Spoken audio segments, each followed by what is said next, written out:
We're heading to the birds on this week's episode of the Animal Rescuers. Come on in.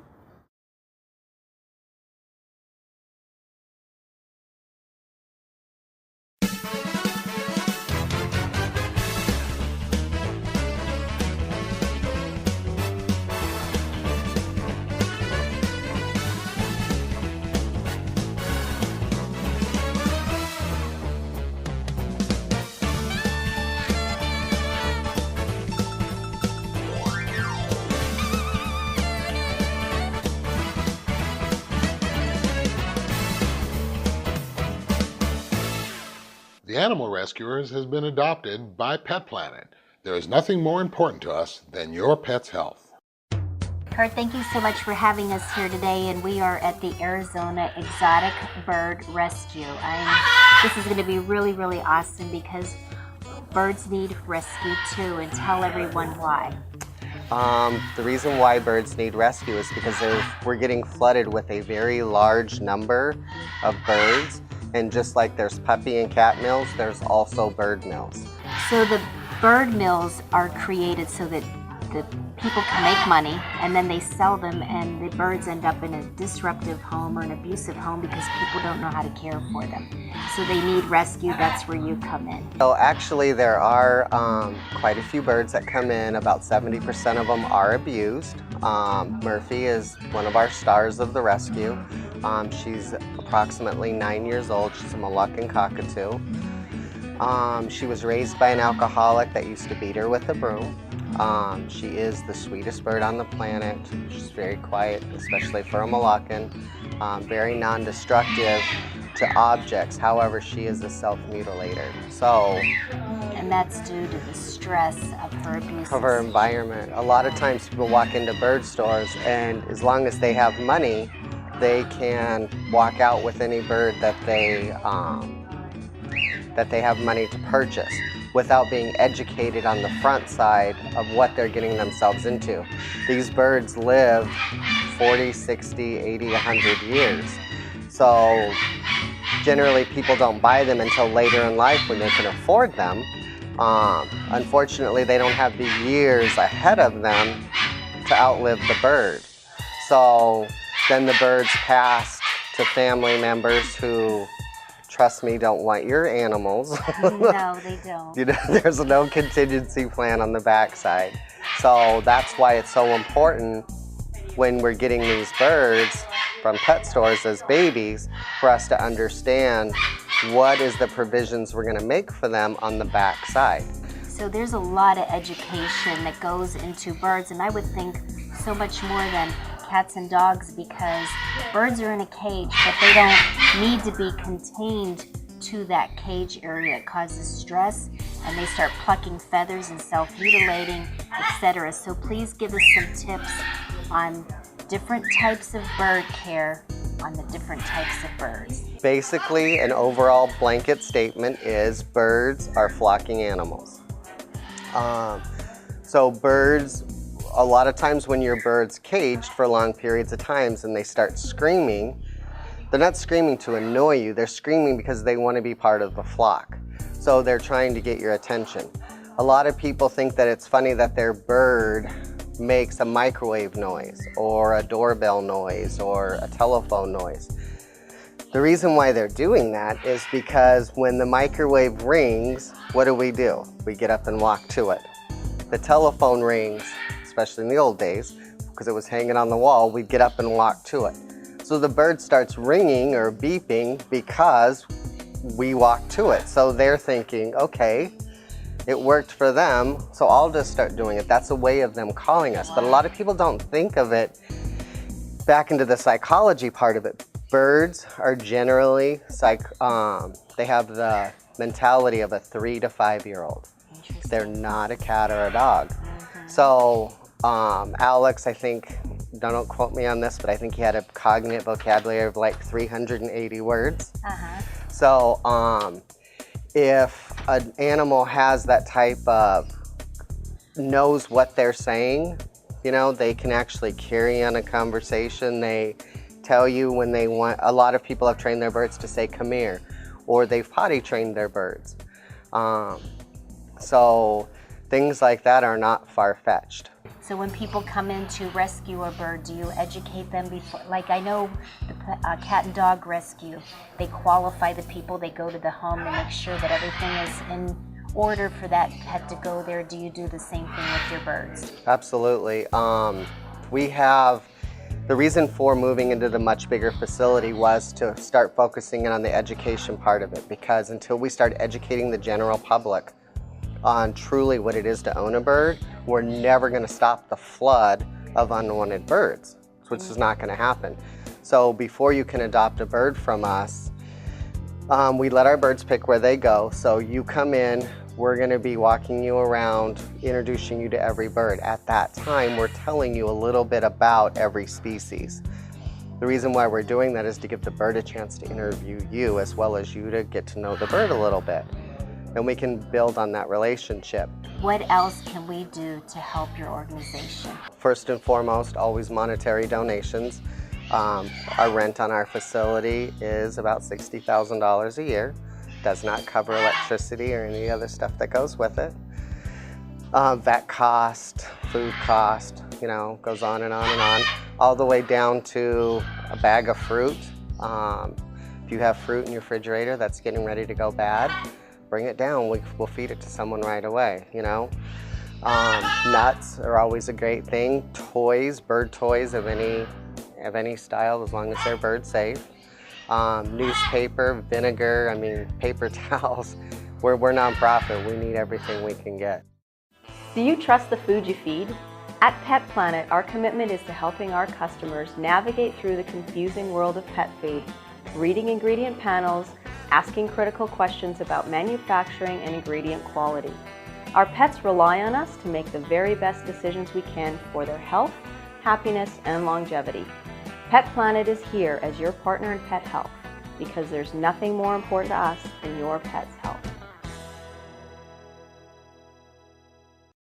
You can be a part of the animal rescuers also, making a difference for the animals and bringing your business to center stage. Become a sponsor for the show. Ad rates are very low for the summer, so now is the time to jump on board.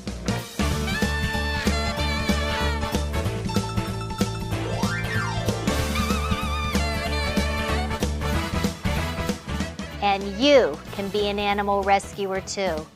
Make the call. Welcome back to the Animal Rescuers, adopted by Pet Planet. Welcome back, and hopefully I can talk Kurt into letting us tour this wonderful facility. I always take every opportunity to show off our feathered kids. So Let's go. You lead the way. Okay. This is our free education library. It's open to the public 7 days a week. As you can see, we have a DVD player with a bunch of different training DVDs. We have tons of books. We have probably every issue of Bird Talk magazine. This is a fairly large facility. What is this over here? This is all of our retail section. It's a separate corporation for profit. The reason for this is we sell everything at about 60% less than you can buy it anywhere else. So that way your bird can still have high quality food, and you can afford to buy a toy for your bird, and all these other things. The proceeds from this corporation go to fund the nonprofit corporation. So when people purchase over here, they're actually helping us feed the rescue birds on this side. Well, we are full to the gill in here, huh? We are very full right now, that's for sure.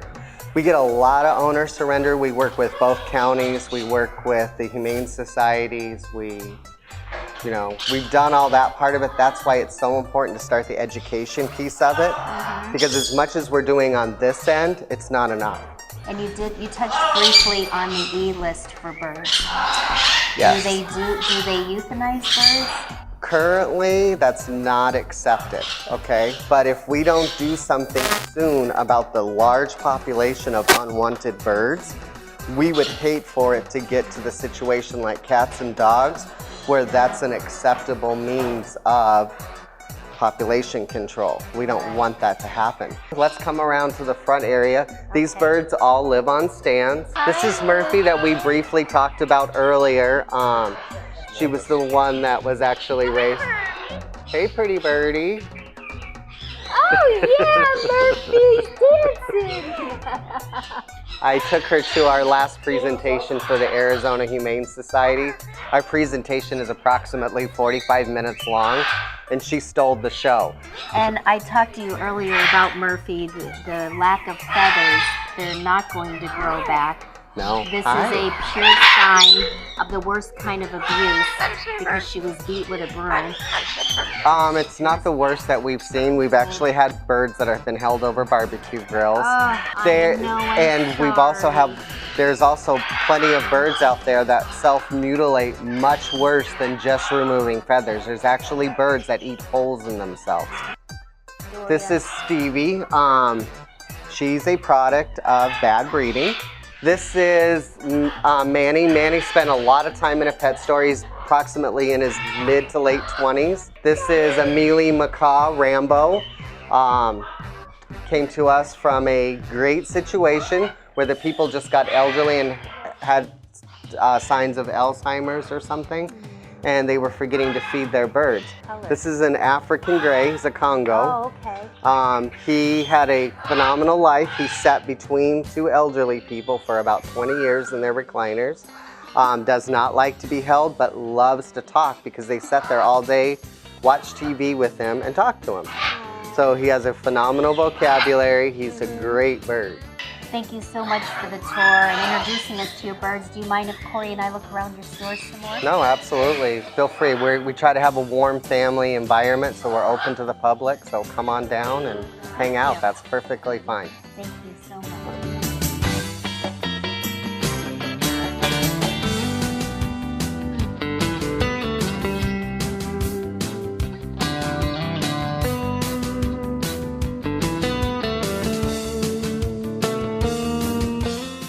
The first Pet Planet store opened in 1996 after the devastating loss of our Cocker Spaniel to cancer.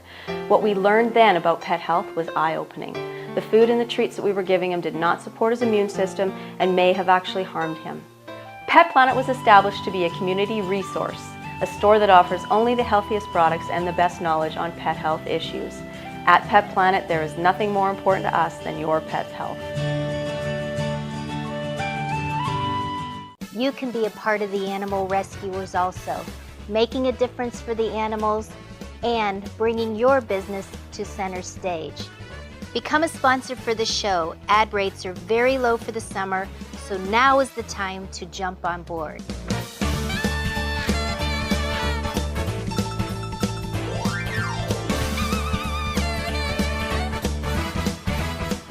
And you can be an animal rescuer too. Make the call. Welcome back to the Animal Rescuers, adopted by Pet Planet. This is our boy Rocco. Rocco was saved from the euthanasia list at the Maricopa County Animal Care and Control Westside Shelter. He was just so beautiful with those dashing eyes, we could not pass him up. He's about 10 months old. He's neutered. He currently lives in a pack with 5 other dogs in a house that has a big pool. He loves to swim. He gets along with little children. He gets along with cats. He even gets along with chickens. So Rocco is a perfect turnkey family pet. He will love you forever. Hey everyone, I'm Yoni with Balancing Paws, and this here is Brad Pitt, one of my client's dogs, who's here for some leash and dog reactivity, and he tries to bite people when they try to put him into a kennel or a closed space. So what I'm going to show you today is how we use, you've seen it before on the show, we use the little placemats, how we get them to go on them, because I know you've seen how we use them to get them to stay on them and to calm down. I'm going to show you how we get it started, and we actually have another little bit of distraction over there. We have another pit bull just sitting on the couch, acting as a distraction for Brad Pitt over here, so we can get him to go on. So first thing we do, since we haven't actually showed him or introduced him to the object, is I'm just going to guide him on there by just walking over there with him. And there's going to be a couple of things that he does, and we'll see which ones he does do, and I'll explain to you the ones he doesn't. So here we go. If he does what he just did and he doesn't try to get off of the placemat, we're going to reward him by saying the word place and also giving him a little pat on the head and telling him he's a good boy, because we want him to learn that the word place means to actually be on this place and not anything else like trying to fight to get off or being halfway on or anything like that. So it's kind of doing it step by step by step, and after he's been on it for a while, we'll take him off by releasing him. Okay, give him a little bit of a release word. You can use okay, let's go, whatever your heart desires. So there's all types of different ways to do it. So now that we've done it with him once or twice, we're going to take him on one more time, place, and if he gets off right there, we're just going to lift up and very gently lift upwards, and once he goes back into our positioning, we loosen that leash and let him know that that's exactly what we wanted. We can give him a little bit of affection and move away from it. So, and I don't know if you noticed, but she just sneezed and he gave a little bit of a quick movement. So that's what we're doing here, is showing him that it's unnecessary for him to get so nervous around things like just a simple sneeze or somebody coming in through the door. So this can help with all types of things, especially which what he's here for is going into kennels, because we could teach him that the kennel is just like any other place. I'm Yoni with Balancing Paws, and I'll see you next time on The Animal Rescuers.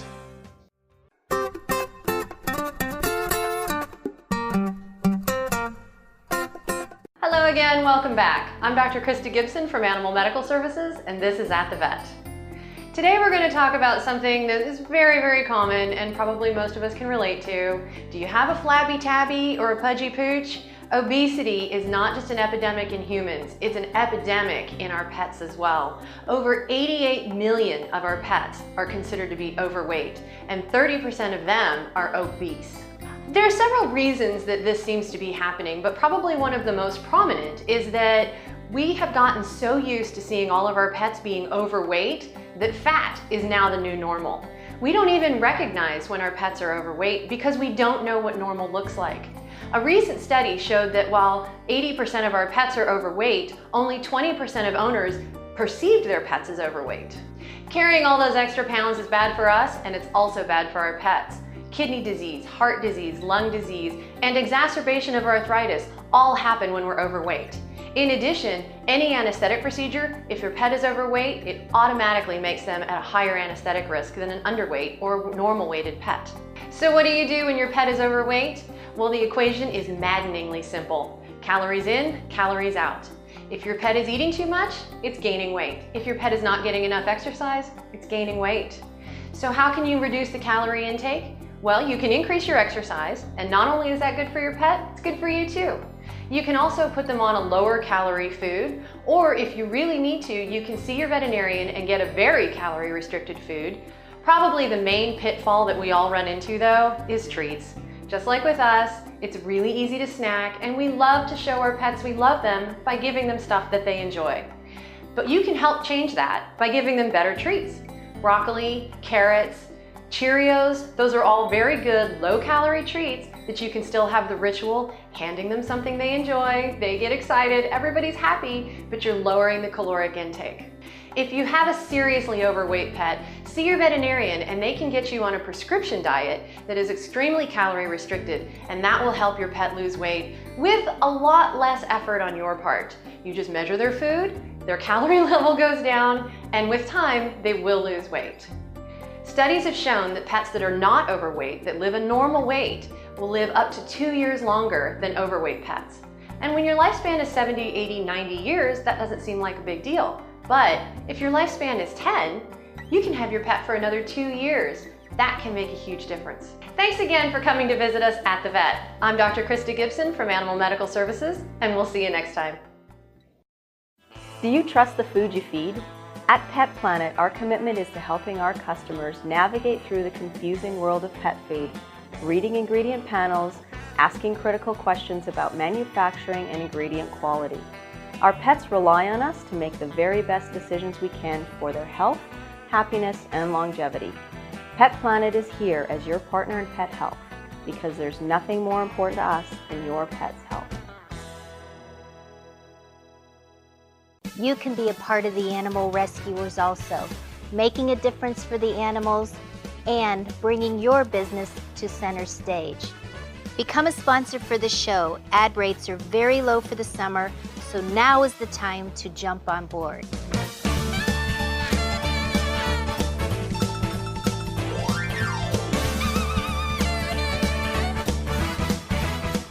And you can be an animal rescuer too. Make the call.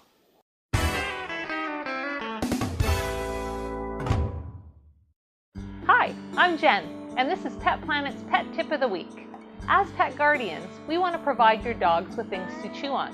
It's your dog's natural instinct to chew, so satisfying this need is not only important to their mental well-being, but also helps to develop strong muscles in their jaw and helps to keep your dog's teeth clean. One thing that loving pet guardians often do not realize is that rawhide is very dangerous to your pet's health.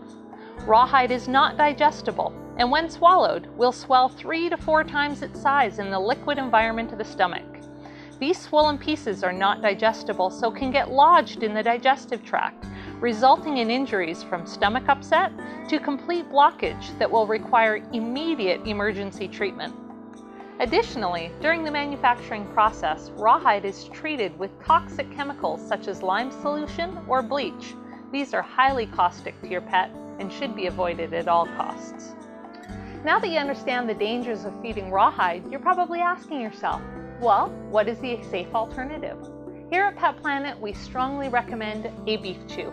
This is just a muscle that's been fully dehydrated.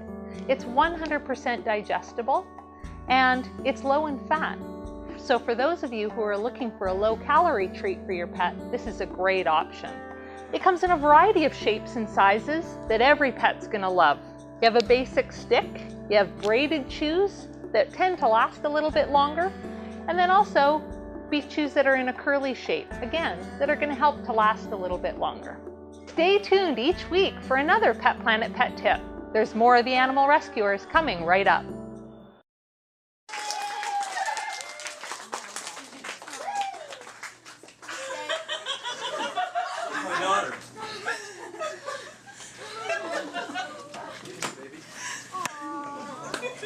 Come here.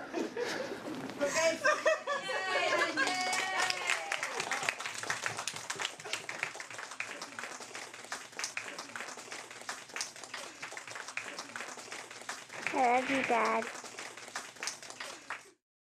Welcome back to the Animal Rescuers, adopted by Pet Planet. Before we go, I just want to ask you why you love birds so much. You know, Because you said they call you the bird. ever since I was a teenager, I've had a fascination with birds. And I don't know, maybe it's because my mom made me Robin, but birds have always been interesting to me. I've been a dog person and a bird person, and birds are like children. They're so cool, they're very playful, they're very loving. I mean, look at this little guy. He's sitting here playing with me like he's playing tug of war. He's such a sweetheart. And they can sit on your shoulders, and I'll tell you, the greatest thing in the world about these animals, you can sit them on your shoulder, and it's the best stress relaxer in the world. It's better than a glass of wine. It's better than anything. Look at this. They keep you so calm because they're so delicate, and it doesn't take much to hurt them. As you've seen with some of the birds around here, the damages that they've had incur over their years. But they're such a delicate creature. You have to be extra special around them and give them so much care not to hurt them. So Kiki is available for adoption? Yes, he is actually. He's playing with you. See, Kiki, you want to say hi? Come here. Say hi, Kiki. Go see Kimber. Come here, Kiki. She says, I'm not used to, you got small fingers. That's probably what it is. Put your arm out. Maybe he'll climb on your arm. Come here, Kiki. There you go. Look at that. Okay. Oh, he likes you. See, he wants that shoulder. We'd like to thank you so much for joining us on this week's episode of the Animal Rescuers. This is my new friend, Kiki. Hi, Kiki. This is Kimberly reminding you, adopt, donate, volunteer. Kiki, it's my turn. And share our show on Facebook, and you can be an animal rescuer too. I can talk louder than you, Kiki.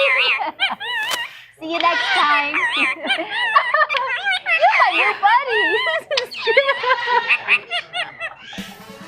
This week we're heading to the birds on. No, it doesn't sound right. Yeah. No, we're heading to the birds on this week's. There you go. Okay, why don't you do it? Carrying all those excess pounds is not only bad for us, it's bad for our pets too. Kidney disease, heart disease, lung disease, all are more prominent when we have overweightness. Overweightness? When we have overweightness. Oh, what happened there? There he goes.